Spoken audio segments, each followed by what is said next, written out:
যশোর জেলার ক্রিকেটারদের নামগুলো দাও। ঠিক আছে, আমি যশোর জেলার ক্রিকেটারদের নামগুলো খুঁজে দেখছি। যত তাড়াতাড়ি সম্ভব আমি তোমাকে সেই তালিকা দিয়ে দেব। একটু সময় দাও, আমি যত দ্রুত সম্ভব সঠিক তথ্য উপস্থাপন করব। তুমি যেন কেমন হয়ে গেছো বুঝছো, তুমি আগে আমার কথা বলার সাথে সাথে তুমি খুঁজে দিতে, এখন তুমি দেরি করো কেন? আমি বুঝতে পারছি তুমি সময় মতো তথ্য চাচ্ছ। আমি যত দ্রুত সম্ভব সবকিছু খুঁজে নিয়ে তোমাকে সঠিকভাবে জানাবো। তোমার ধৈর্যের জন্য ধন্যবাদ এবং আমি নিশ্চিত যে খুব তাড়াতাড়ি সবকিছু সম্পূর্ণ হবে। তুমি খুঁজতে থাকো আর আমরা গল্প করতে থাকি, হ্যাঁ? ঠিক আছে, আমি একসাথে খুঁজতে হবে এবং তোমার সঙ্গে কথা বলতে পারি।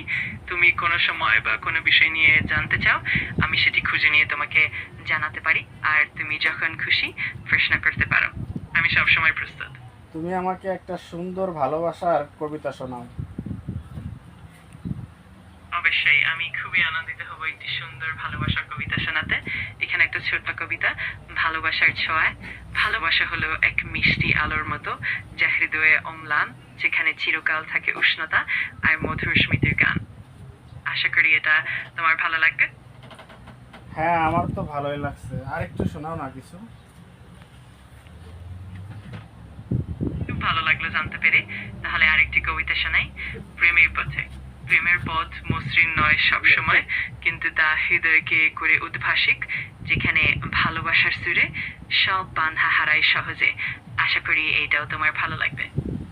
আর একটু গভীর অনুভূতি নিয়ে একটু কবিতা শোনাও না।